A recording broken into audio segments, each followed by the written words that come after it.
Right, I'm going to go for a kip. I'll see you guys in 30. What do you mean 30? The train's going to be here in 10 minutes.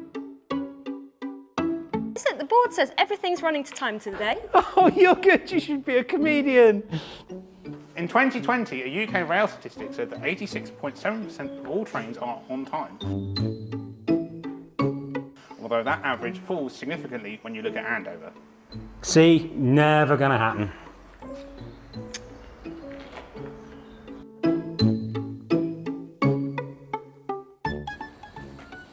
Oh, it's here. It's coming. Come on, come on. It's coming. The train is here. What have I told you about waking me up? 99% of people said that after being away from their nap had a bad outlook for the rest of the day. See, look what you've done now. This is never going to work.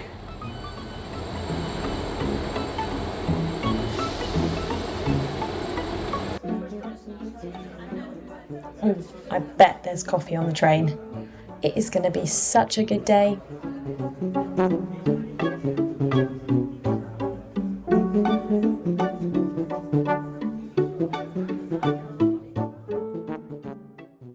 Good morning, everybody. My name is Hannah. I'm part of the staff team here at ABC, and it is my pleasure to be talking to you all this morning. Now, I am absolutely loving these videos that we're starting our sermons with this series. They are brilliant, aren't they? I wonder whether you know who you are kind of in those scenarios. Are you the optimist? Are you the pessimist? Are you the realist? I know that the weather is a great example of where people can be either really optimistic or really pessimistic, and sometimes there isn't much in between. I wonder whether you have ever been caught in a storm, much like our kids have wonderfully shown us this morning, whether you've been caught in a storm expected or unexpected. A couple of years ago, my family on my dad's side had a massive family get-together. Now, the day's weather report predicted glorious sunshine with a random hour of rain or so in the middle. Now, let's be serious, pretty typical British weather. So we're getting ready for the day, and I ask my mum whether I should wear shorts or jeans, to which she answers, wear shorts, because when it stops raining, skin dries quicker than water. So I put on my shorts, solid advice. Or it would have been, if it had stopped raining that afternoon. What happened in reality was we were cold and soaked through, scrambling to find enough cover for everyone in the family. I've actually got some photos. It looked a little something like this, including using a picnic blanket as rain cover because we really weren't prepared. Now, we did eventually dry off, and our storm, probably more of a downpour, passed. But what about when storms hit in our lives? Maybe some more mental storms. There are quite a lot of storms that we've faced collectively. A pandemic, for example. I wonder whether you can think of any other examples. Perhaps, right now, you're thinking of a more personal storm, something you're going through right now, a hard loss you've experienced, maybe a job loss or a mental health struggle. I mean, the list can go on and on. A storm that's thrown everything up in the air. But how do we deal with these unavoidable storms that hit our lives? How do we try and find calm in the midst of them?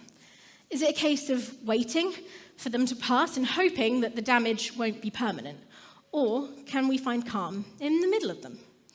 Now, we're not the only people to have experienced storms, both literally and mentally. And Grace and the kids have already done an amazing job of telling us our story for today. But I'm going to look a little bit deeper into this story. And as we read through, we'll see how the disciples react to the storm and how Jesus reacts to the storm. Now, there are multiple accounts of this story, and they say nearly exactly the same thing. Everybody is telling the same story, but today I'm going to use Mark's account of the story. Now, Mark was close friends with Peter, who was one of Jesus' disciples, and while Peter would share stories of his experiences with Jesus, Mark would write them down, and this is one of those stories that Mark has taken note of. And it's after a long day, Jesus and his disciples are by the Sea of Galilee, and Jesus suggests a boat journey. And you can follow along either on the screen, or if you've got a Bible with you or a Bible app, you can use that too to follow along, but I'm just going to read it from here for now. So it says, that day, when evening came, he said to his disciples, let us go over to the other side. Leaving the crowd behind, they took him along just as he was in the boat. There were also other boats with him. A furious squall came up, and the waves broke over the boat so that it was nearly swamped. Jesus was in the stern, sleeping on a cushion. The disciples woke him and said to him, Teacher, don't you care if we drown? Now, at least 4 of the disciples were fishermen. So they were incredibly familiar with a storm. It was something they would have regularly faced while out fishing. So to spook every single disciple in that boat is quite a feat. The storm must have been raging, completely overwhelming and terrifying. And quite understandably, the disciples wake Jesus up and ask if he even cares if they drown. Now, imagine you're in the middle of that boat, going up and down, waves so tall they crash over the top of your head and nearly sink the ship. You look at the person on the boat who you've seen heal the sick and raise people from the dead to see him fast asleep on a cushion, completely undisturbed by the storm. The person who is meant to be able to save you here is fast asleep. And maybe you feel like this isn't something you need to imagine. Maybe you're thinking, right now, I am in a storm. The world is crashing down around me. The waves are bigger than anything I've ever seen. And where's Jesus in the mess? Where is the one person who is meant to be able to save me? Why are you asleep right now? Do you not care if I drown? But Jesus does care, and he proves this in the next part of the story where he wakes up. He got up, rebuked the wind, and said to the waves, "Quiet, be still." Then the wind died down, and it was completely calm. He said to his disciples, "Why are you so afraid? Do you still have no faith?" They were terrified and asked each other, "Who is this?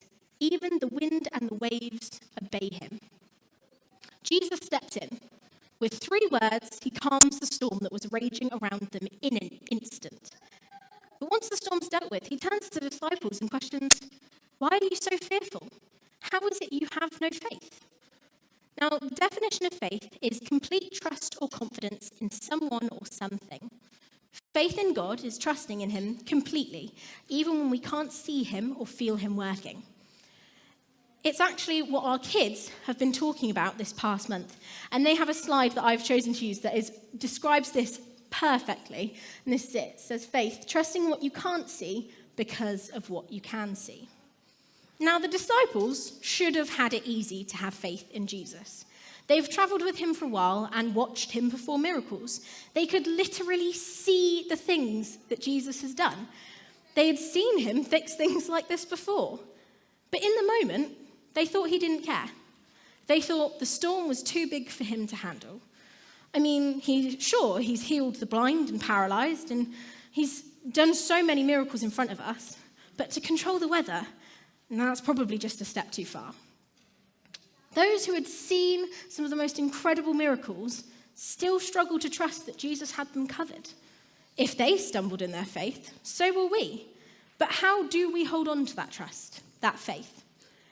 We do just as we have been teaching the kids. We trust because of what we can see. We trust because of past experiences where God has pulled us through to the other side of the storm. Now, this is probably going to be easier for people who call themselves Christians, because we have examples to fall back on. But maybe you're listening to me and thinking, well, I have no examples. There's nothing I can fall back on. Or maybe you're thinking, well, I've been through storms before, and sure, God's helped, but this is way bigger than anything I've ever been through before. Am I sure he can help me through this? I think there are 2 great ways of growing your faith outside of your own personal experiences. And the first one is stories from the Bible. Time and time again, God has shown that he is trustworthy. From the very beginning of the Bible, he keeps his promise to Abraham and his wife Sarah in the book of Genesis, who at old age were promised a child. And even though it took a while, he pulled through, and they had their son Isaac.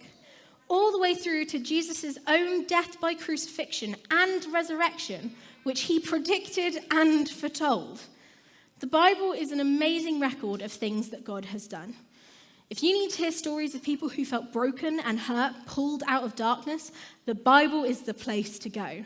And if there's one story I recommend you look at out of this talk, it's the story of Joseph. Now, you may have already heard this story through the musical or maybe another way, but I do think it's a truly incredible example of God working in the darkness and through Joseph's faith. There's an amazing outcome, and if you are looking for that story, it's in Genesis, which is the first book in the Bible. It's chapters 37 to 50, and I definitely recommend you have a read through that. The second way I recommend you grow your faith through other people or without your own experience, is talking to others. It might be that the Bible feels a little bit unbelievable to you. All these miracles are amazing, but I mean, come on, how true can they be? And that's up for you to decide and definitely read through. But if that's where you sit, I really recommend talking to the people around you. Maybe there's someone who's invited you to come today or to watch online. Why don't you have a conversation with them? Have a talk. Ask about what their experience with God has been like. Maybe it's even your story that needs to be told to your friends and family. Your journey can be just as powerful of a story for someone to hear. I do want to be clear, however, in this story, Jesus calms the storm. He brings the chaos to a stop. And in our situations, it's unlikely that everything will come to a stop. Your storm may not be calmed in the way you want or expect it to be. And it may be that God doesn't even touch the storm at all. He calms you instead. Every situation is going to be handled differently. But imagine when, inevitably, a storm hits you, you're steadfast and strong. You are the calm in the midst of the chaos. And believe me, I know this is easier said than done. If you ask anyone who knows me, they will tell you quite quickly that I flap. I panic, and when I panic hard. But I hold on to God, because I know He's got me. He's done it before, and I know He's going to do it again.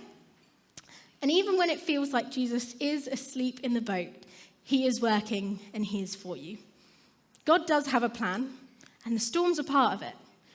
They act as a learning experience, experiences that we can use to grow our faith. God doesn't necessarily put the storms there, but He uses them to help us grow.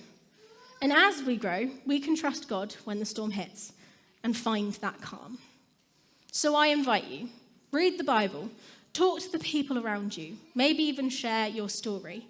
Grow your faith in the midst of the storm.